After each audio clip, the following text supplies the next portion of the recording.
Hi, welcome to Unless, a Stand Together podcast. This is our first podcast, and we're all pretty excited to talk about something we all care about.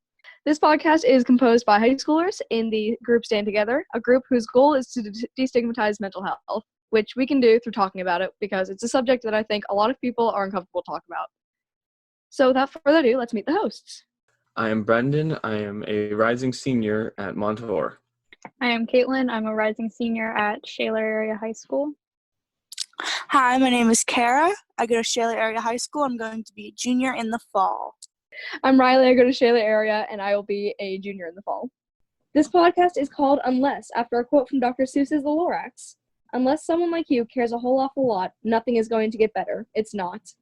Something we as Stand Together want to do is get people to care about mental well-being so we can create a better world to live in. Due to the sensitive nature of the topics being discussed, we want to encourage you to keep your own wellness in mind. If at any time you're feeling overwhelmed while listening, please take a break and/or talk to an adult that you trust. Remember, we're not experts. Anything we say is simply a matter of opinion and personal experience. Okay, so now we're going to be sharing our own personal experiences with mental health and how we personally have been impacted along with people around us and how that has affected us. So I've always struggled with anxiety in some kind of form. So freshman year was kind of the worst of it because freshman year is always weird in high school. So of course we got to add that on top. So all through middle school, I was kind of quiet and reserved, and I was always afraid to raise my hand, which I think being in the gifted program kind of helped with that. Not that that gave me anxiety, but I was set in the mindset that I didn't need to study or try in order to excel in school.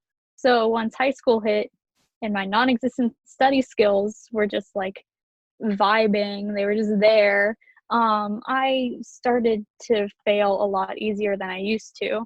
So I would get a lot more anxious in my daily life, and I had to learn to balance my work schedule with my personal schedule because I would try to take on too much and then I wouldn't have time for myself. So eventually I did work that out. So my day-to-day anxiety was not away, but it kind of was tamed a little bit. But it always stuck around and showed its face at the worst times, like the first homecoming dance I ever went to. So a dark cafeteria full of loud teenagers jumping up and down screaming to music I don't like. Super fun. So about an hour in, it started to get hard to breathe and my chest tightened and I started to shake and my head was pounding and I was like, oh, what's this? So that was a panic attack. I had no idea what was happening though, so I just went outside and sat for about 20 minutes until my breathing went back to normal and I went on my day-to-day life like nothing happened. And then it didn't happen again for months until one day I woke up feeling just kind of numb. The whole day I felt no emotions except for I was there, things were going wrong. So I had no idea what was wrong with me, but I didn't want to let it get in the way of my day. So like a super smart person, I went to the school concert afterwards that same day to support my friends. So I had a panic attack and that was the worst one I've ever had. I couldn't stand and I felt nauseous. And I waited for it to go away for a solid half hour and it just didn't. So it didn't go away until I went to bed. And even then I woke up feeling awful. But I did want to say I'm not diagnosed with anxiety or any kind of panic disorder. I've never mentioned it to a professional because it doesn't interfere with my everyday life. But before you do use a medical treatment or any kind of therapy, please get diagnosed. People always say self-diagnosing is bad. It's bad when you use it to get treatment, but it's okay to recognize symptoms in yourself because that can help lead you to talk to a professional. So don't feel guilty if you're oh, that's a symptom of anxiety. Let's go talk to them about that. That's perfectly okay. But when you use it to get yourself out of things and get meds, that's where you have to draw the line. So back to my anxiety, I've had an anxiety attack at every dance I've been to. So everything kind of fits in a category, and I've been able to learn what to avoid.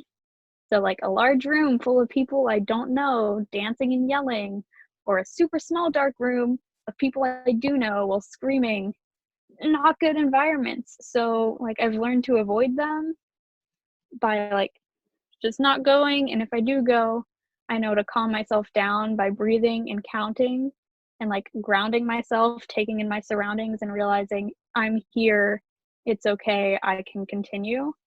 So yeah, my mental health journey has been very like anxiety in my head,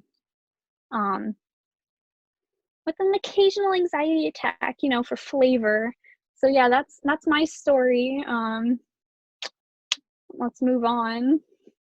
So I will start off with saying once again, I am Brendan Montour High School, rising senior in the fall. I have been diagnosed with ADHD.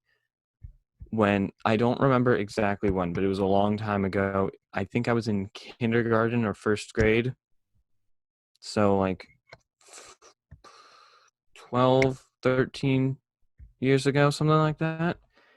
And I don't really have a story revolving around it, but thought it would be good to have a conversation regarding my experiences, like what it's like with it, and everyone else may have things to chip in with every once in a while. So I'm Riley, and I haven't been diagnosed with ADHD, but starting, I think, a few months ago, I don't remember how long ago, but in conversations with my therapist, we were talking, and I was like, hey, I've learned a little bit about ADHD. Do you think that that's possibly something that, like, what I'm describing, does that resonate? And she was like, oh, yeah, actually kind of a little bit. Here's some paperwork you can fill out to see, like, what you relate to. And she was like, so the results of this, the little test that I took, like, the inventory that I took was not conclusive, but she was like, it's still very possible. And I was like, I don't know.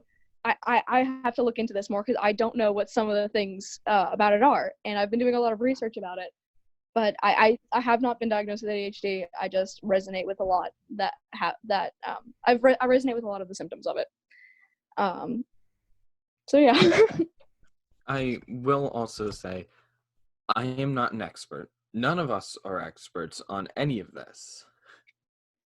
But some of the stuff I've learned through social media and stuff. Not everything may be accurate. Some stuff I'm just confused because I don't know what is necessarily caused by ADHD, what is just my personality. In fact, I didn't know a lot of stuff about ADHD until like last year, and I've had this for so long. Mm-hmm. Yeah, sorry. Oh, I was going to say, the first thing I just want to say is, for those of you who may be unaware, ADHD stands for Attention Deficit Hyperactivity Disorder. ADHD isn't often diagnosed in girls. It's a lot more common to see like a young boy and be like, oh, he's restless. We can get him tested for ADHD. And it's also something that you don't assume would affect adults. It does. It really affects adults too, not just kids being like restless and climbing up on chairs. It shows itself in a lot of different ways, I've learned. Yeah, it's not just, it's not just, I am talking about in this very professional setting, squirrel! It's not that. Like, that's also very extreme. But, like, yeah, it's not just that. Mm-hmm.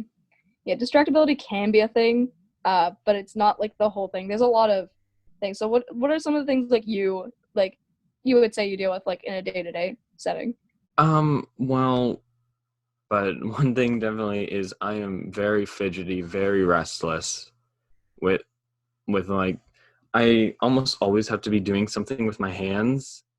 I crack my knuckles a lot. I have this little hair tie here that I've been playing with. Something that helps with that sometimes I have this one somewhere on my desk, fidget toy, that just like flips over itself, and that is something I actually wanted to talk about is fidget toys, fidget spinners back when they were a trend back in like, what was that, 2017? Something like it, yeah, I think so. I've seen many people online upset, like, will never forgive, like, people saying they'll never forgive, like, neurotypical people, like, people who do not suffer from something like this that affects their brain, for, like, ruining fidget spinners and other fidget toys for people with ADHD and autistic people, because autistic people also use things like that. But if you are unaware of that, back in 2017, fidget spinners got really popular for some reason, and in many schools ended up getting banned because kids would just play with them and not pay attention when they're meant to help people who have issues that need something to do. So that is very disappointing that has happened, but it's something that I'm trying to work with. It But happens with, like, friends we talked about earlier. yes, sometimes it can also be like emotionally kind of. If a friend isn't talking to me for a while, I may feel like, oh, they don't care about me, like they don't want to talk to me. So, which ties in with a common side effect of sorts of ADHD called rejection sensitive dysphoria, which I learned about like last year.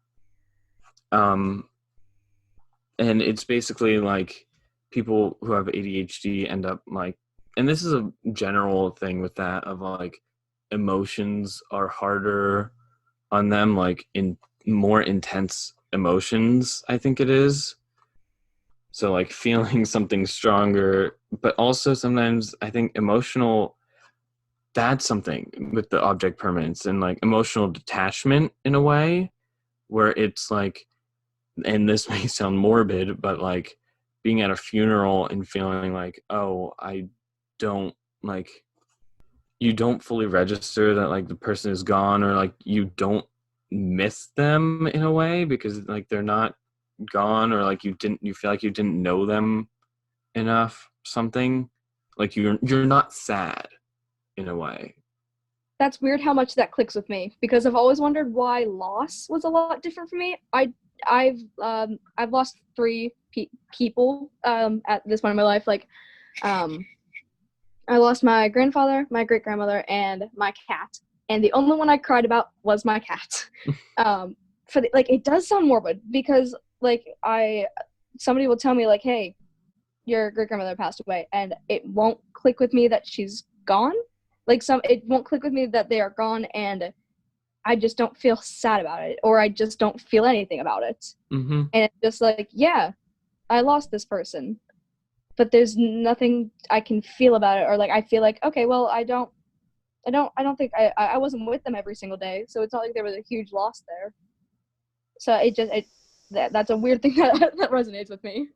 Something that hits me a lot is like I've been part of the gifted program at my school for several years, and there are many points where like now I very much don't feel like I deserve to be there, because like I barely put in work anymore, and like it shows because like my grades suffer because there's just like that lack of motivation of like, I don't know why, which may not necessarily be this, but definitely something I struggle with and I'm trying to fix.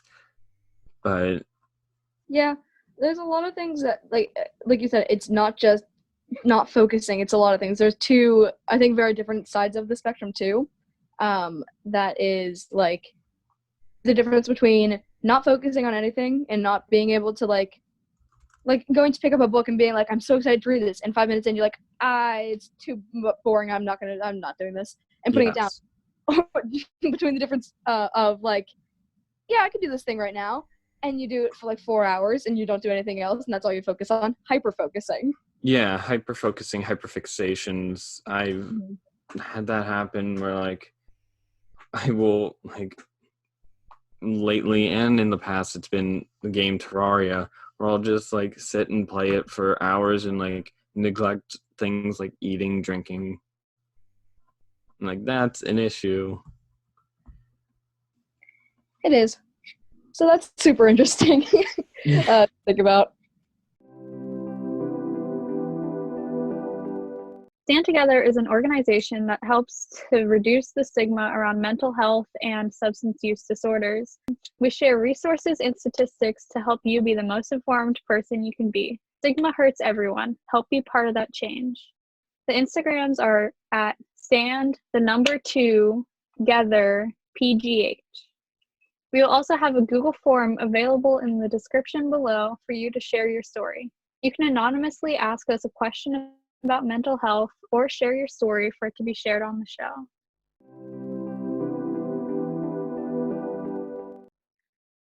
Hi, hello, my name is Kara, and I go to Shaler Area High School, and I'm going to be a junior in the fall. And I wanted to start out my little segment about why I joined Stand Together and what I wanted to do as I joined Stand Together. Then I'll get a bit more into my personal experiences and things that I've dealt with in the past. So I saw many people in our schools and online talking about their mental health, and they weren't getting the help that they deserved. And I've always been one to strive for a change. So when I got the note my freshman year to join Stand Together, I was ecstatic. I was finally going to make the changes I believed were necessary. And I wanted to say that I'm not diagnosed with any mental health disorders. However, I would like to go see a specialist rather soon. My dad isn't one to really believe in mental health. He believes it's more of a ploy to get out of things. There are days in my life when I cannot get out of bed. I just don't have the energy to go out into the world and pretend to be someone I'm not for the whole day. In my bed and in my dreams, I'm safe. I don't have to pretend anymore. This led me to social media. On social media, nobody knows who you are, and they don't need to. I cut my basics of saying when introducing myself. My name is Kara, I go to Shaler, and I live in PA. But they don't know my personality. I did try to be my authentic self, and at first, it was amazing. I made some really cool online friends that I love more than anything, but it blew up in my face. People started not to like my authentic self, so I started reserving myself more and more. What was once my playground to have fun with friends and laugh about our favorite Star Wars characters soon became a mental landmine. People online will turn on you in an instant. If you say or do something that doesn't sit right with them, boom, they're talking about you to another group chat, and now half the platform hates you. All of these things started taking a toll on how I viewed myself. I started thinking things like, nobody on this app likes you. You should deactivate. They all want you gone. Why don't you leave? So this was all going on in my head, which was awful to my mental health. I would have a breakdown every time I logged on to the app, but I couldn't leave. It was like an attachment to me. I couldn't leave the app because what if this group chat is talking about me? What if this person that I loved now hates me? I would cry every night thinking about what the app used to mean to me. People would call me ugly so I wouldn't eat for the day. People would say I'm obnoxious so I wouldn't talk the whole day. It was just a hot mess, and it lived in my brain. The Twitter situation has yet to fix itself. To cope, I'm limiting myself to the app and finding other things to do, such as TikTok and just trying to stay off my phone, period. Being on Twitter has also affected my body image issues. As someone who's bigger, I've never been called pretty or anything like that. Even as a kid, I was always bigger. It's only gotten worse from when I was a kid. I don't like to go outside and have people stare at me. I feel like I already know what they're thinking, and it's not good. At school, I don't eat lunch because I don't want people to look at me and think, yeah, that's why she's big. I dread going to the beach. When I went at the ocean, I spend most of my time actually in the water, so people don't stare at me. It really prevents me from being truly happy. I'll be out having a fun time with friends, and then I'll look at myself and I'll feel worse. I just want to be free, you know? I opened up to my mom over quarantine about possibly having anxiety or depression. She said she would be willing to take me to a professional to see what's up. It's yet to happen since we've been in the green, and every time I bring it up to her, she just writes it off. I could never bring these issues to my dad, as I'd said before. He thinks mental health is a joke. I hoped me sharing my social media story was something for you all to try and connect to.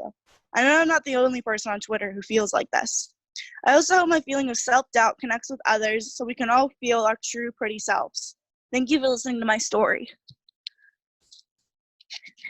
So hi, I'm Riley. I've always kind of been an open book, so I just kind of put everything out there about me. So I'm just going to talk about a lot of things that I go through and that I experience. So I have symptoms of anxiety and depression, but I'm not diagnosed with either. I have been to therapy for both of them, and I've never been like formally diagnosed, but I do have like symptoms of both.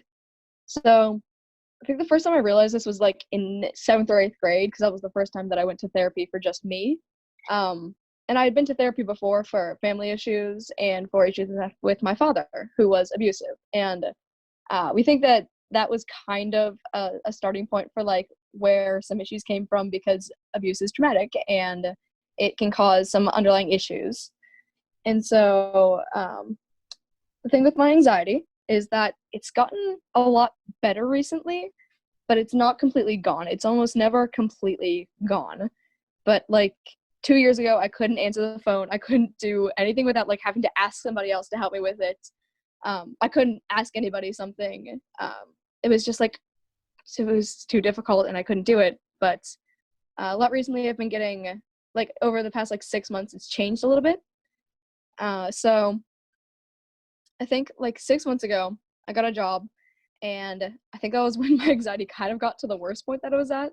I had like such bad anxiety over going to work that I didn't sleep for a couple of weeks. I just got like a few hours of sleep each night and would like jerk awake and sit up because like my heart was just constantly racing throughout the entire night, and I was thinking and I could not stop thinking, and it just kept me up the entire night.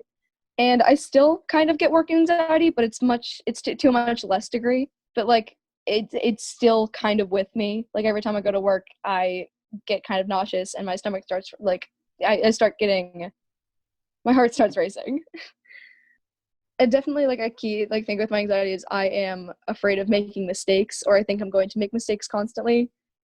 And now I'm less afraid of it than I used to be, but like it's more of just now I'm confident enough in myself to the point of I don't care. I just kind of run into situations, and I'm not as afraid to make mistakes, but I still, like before this call, I got really anxious, and like right now, a little scared to talk about stuff. So it's still with me. It's gotten better. So like what anxiety looks like for me is like I said, like increased heart rate, nausea, feeling fatigued, and like definitely like tripping up over my words. And I think overthinking is also a big thing for me, and I used to struggle a lot with autopilot thoughts, which are thoughts that you're basically conditioned to think, or thoughts that you don't really control. So like for me, they were making me feel bad because they were negative towards my body or my voice or my clothes or the way I was walking, or like I would think things like, you're going to fail, you're going to mess up. And most people get autopilot thoughts, and it takes a long time to work on them because the brain is a really big muscle, and it's just like this hunk of meat that electricity is going through, and it takes a really long time to change it. And basically I had to take each thought and put them in a more neutral sense, or put them in a way that I like, okay, but maybe that's true, maybe it isn't. It could be either. I don't know for sure that I'm going to make a mistake. I don't know for sure that I'm going to fail. I don't know for sure that this is going to go bad. So like even when I assume the worst, I would have to be like, okay, but maybe it could work. Maybe this could work out. And also understanding what an irrational thought was something that I had to work on. Like everyone hates me, or like something that's it's not true, but I think it. And I think that helped me get through a lot of my anxiety, and that was what I worked on for a few months in therapy. And I really think that therapy is for everyone. I think that no matter what you're going through, therapy is a great way to just kind of improve your life as it is, because like there's a term like neurotypical, but I think that everybody still could benefit from going to therapy. The depression symptoms I have are like things like I sleep too much and I still feel tired. I feel fatigue a lot. I feel lack of motivation, which leads to a lot of procrastination. And I get like periods where I just kind of feel numb emotionally and physically, and it's like an ache or like a pit in my chest, and I don't feel any like emotion, but it's just like the feeling is just bad. That's all that I can put it as. It's just bad, and it makes me not want to do anything at all. So it got bad enough that one point, I think it was a few summers ago, not last summer, but the summer before that, I was in a mood where I just felt bad, and I felt numb, and I felt pretty horrible, and it was bad enough that like somebody I loved and somebody that I cared about had said something to me that really upset me, and I felt like I was never going to get better, and it was just this horrible feeling, and it didn't stop, and I had cut myself that night, and that was the first and last time that I had done that, and I felt horribly guilty about it, and I felt like I was looking for attention, or I felt like I was overreacting, and I had went to therapy a few months after that, and I haven't done it since, and I don't really think about it that much. But if anybody out there like feels that way, or if they feel like the urge to do that, or worse, I contact a professional, reach out to people.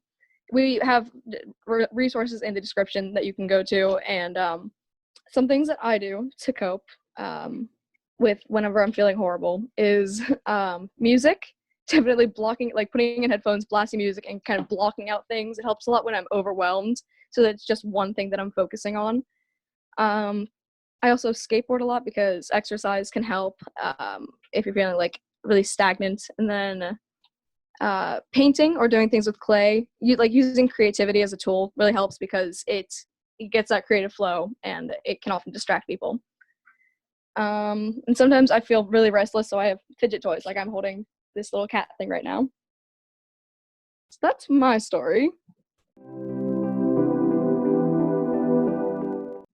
Thank you for listening to this first episode of Unless, a Stand Together podcast. We'd like to conclude with a quote from Dr. Seuss is, "Unless someone like you cares a whole awful lot, nothing is going to get better. It's not." Our social media links for Stand Together will be in the description, along with resources for mental health and hotlines. Join us in our next episode, where we discuss how mental health is represented effectively and harmfully in the media, and the impact that it has on the stigma around mental health.